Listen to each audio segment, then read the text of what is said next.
On t'a menti. La fourchette de répétition idéale pour prendre du muscle se situe entre 6 et 10 répétitions.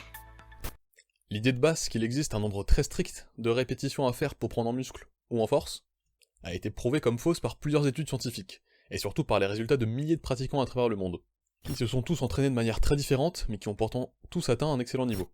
Et ça c'est une bonne nouvelle.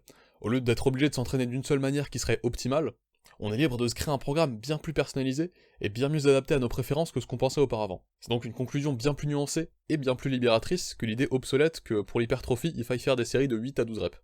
La marge de manœuvre est bien plus large que ce qu'on pensait. Et c'est donc une très bonne nouvelle. Mais il existe quand même des limites, même si elles sont bien moins contraignantes que les anciennes. Donc, il faut faire combien de reps par série pour prendre en force, et pour prendre en muscle, et pour tous les autres objectifs. Et bah c'est ce qu'on va voir aujourd'hui. Donc abonne-toi pour ne rien louper des futures vidéos qui t'aideront aussi à atteindre ton dream physique, et soutenir la chaîne du même coup. Commençons par ce qui est sûrement ton objectif principal, l'hypertrophie, donc la prise de muscle. Déjà bonne nouvelle, c'est un des objectifs qui permet le plus de liberté quant à l'approche qu'on prend. Ça ouvre plein de possibilités qui sont toutes très viables. Et oui, comme le montrent plein de preuves, qu'elles soient scientifiques, ou de façon plus importante, tirées de l'expérience de beaucoup de pratiquants. Les séries qui vont de 4 à 30 répétitions sont tout aussi efficaces pour maximiser la prise de muscle. Ça veut dire que tu peux faire des séries de 4 à 8 reps ou de 25 à 30 reps, et qu'en théorie tu gagneras autant de muscles. Donc ça c'est très pratique au niveau de la personnalisation et de l'appréciation personnelle de son entraînement. Si tu préfères soulever bien lourd, tu peux être sûr que tes séries de 5 reps au développé couché n'enlèvent rien à ton potentiel de prise de muscle. Et à l'inverse, si tu préfères les très longues séries, qui pour le bien, tu peux faire tes séries de 30 l'esprit tranquille. Mais attention, il faut pas les faire n'importe comment. Oui, tu peux faire n'importe quel nombre de reps entre 4 et 30, voire même 35, mais il faut pour ça respecter deux grands principes. L'intensité et le volume. Il faut que tes séries soient suffisamment intenses, donc qu'elles se rapprochent suffisamment de l'échec musculaire, peu importe le nombre de répétitions qu'il y a.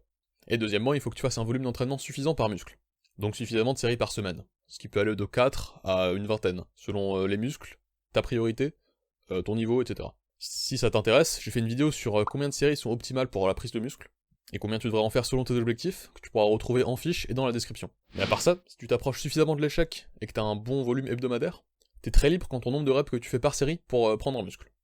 Bien sûr, certains exercices se portent mieux que d'autres, à des reps basses ou à des reps élevés. Par exemple, sur le squat, le cardio peut être un problème quand tu fais 20 reps, et sur certains mouvements d'isolation, les répétitions trop basses entraînent une trop grande dégradation de la technique. Mais globalement, tu restes très libre. Contrairement au cas où ton objectif serait la prise de force, où là c'est déjà un petit peu plus strict, parce que c'est bien plus spécifique. Il faut que l'entraînement se rapproche le plus possible du résultat.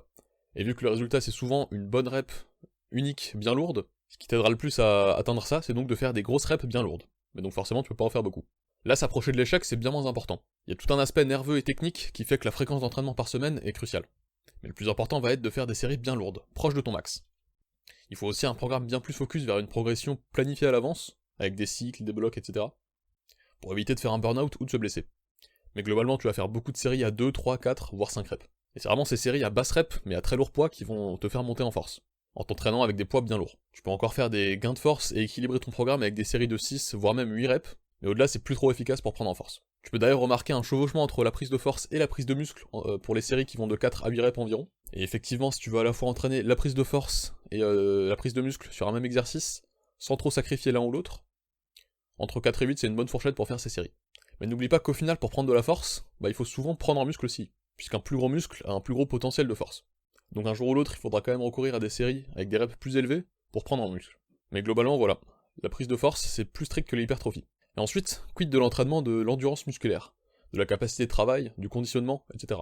Faire de la muscu, c'est pas forcément le plus efficace pour travailler son cardio, mais ça permet de ne plus être limité par sa respiration sur les gros mouvements, de mieux enchaîner les séries et les supersets, et donc globalement d'améliorer tes entraînements. Donc c'est aussi une bonne idée d'entraîner ça. Et bonne nouvelle, là aussi c'est plutôt libre. Faudra te concentrer sur des séries à poids plutôt léger, et donc à reps plutôt élevés, histoire de t'essouffler avant d'atteindre l'échec musculaire. C'est donc plutôt approprié pour des gros exercices qui impliquent bien le bas du corps, comme des squats, des fentes, ou les mouvements olympiques. Donc là tu peux aller d'une dizaine à plusieurs dizaines de répétitions, selon ton endurance et ta tolérance à la douleur. Mais globalement oui aussi t'es très libre. Tu peux faire genre 200 burpees, ou 100 fentes sur 200 mètres, tant que ça marche, ça marche. Et une petite question que tu te poses peut-être, surtout si tu veux perdre du poids. Et pour perdre des calories, est-ce que c'est mieux de faire des séries à haute répétition? C'est un sujet très complexe, mais la réponse simple est non. Soulever des poids est pas une activité qui te fait brûler beaucoup de calories de base, que ça soit avec des reps élevés ou non. Donc pour le coup, peu importe, parce que dans tous les cas, ça marche pas trop. Si tu veux perdre du poids, mieux vaut contrôler ton alimentation, ou même faire du cardio pour perdre quelques centaines de calories. Mais l'entraînement de résistance, donc en soulevant des poids, c'est vraiment pas le plus efficace pour ça. Et enfin, dernier cas de figure qu'on va voir aujourd'hui, pour la santé. Disons que tu veuilles pas prendre 30 kg de muscle, ou soulever des immeubles, ou courir des marathons. Bah c'est bien, t'es normal. Si tu fais juste un petit peu de sport pour rester en bonne santé, faut-il mieux soulever lourd ou léger, donc avec des reps élevés ou basses? Dans ce cas, le plus important c'est de continuer à faire de l'activité physique, parce que n'importe quel sport te donne les bénéfices de santé, donc une baisse de la mortalité, des maladies, etc. Et ça, peu importe le style d'entraînement. Donc la vraie réponse, c'est de faire ce qui te fait kiffer la musculation, et qui te permet de continuer sur le long terme. Donc si tu préfères faire des séries de 6, ou des séries de 15, même pas très proches de l'échec, fais ce que tu préfères. Et si au fil du temps, tu t'intéresses plus sérieusement à la muscu, tu te mets à vouloir prendre en muscle ou en force, tu pourras tout simplement regarder à nouveau cette vidéo. Et sur ces belles paroles, c'est déjà la fin de cette petite vidéo. Si elle t'a aidé, je t'invite à t'abonner et à la partager à quelqu'un que tu connais qui en aurait besoin. Si tu veux plus de conseils qui t'aident à atteindre tes objectifs à la salle, tu peux aller voir les autres vidéos de la chaîne. Comme la dernière en date, qui détaille comment continuer à progresser sans forcément augmenter la charge. Et si bien sûr t'as une quelconque question ou suggestion, tu peux la mettre en commentaire. Et sinon, merci d'avoir regardé, c'était Soub, et à la prochaine.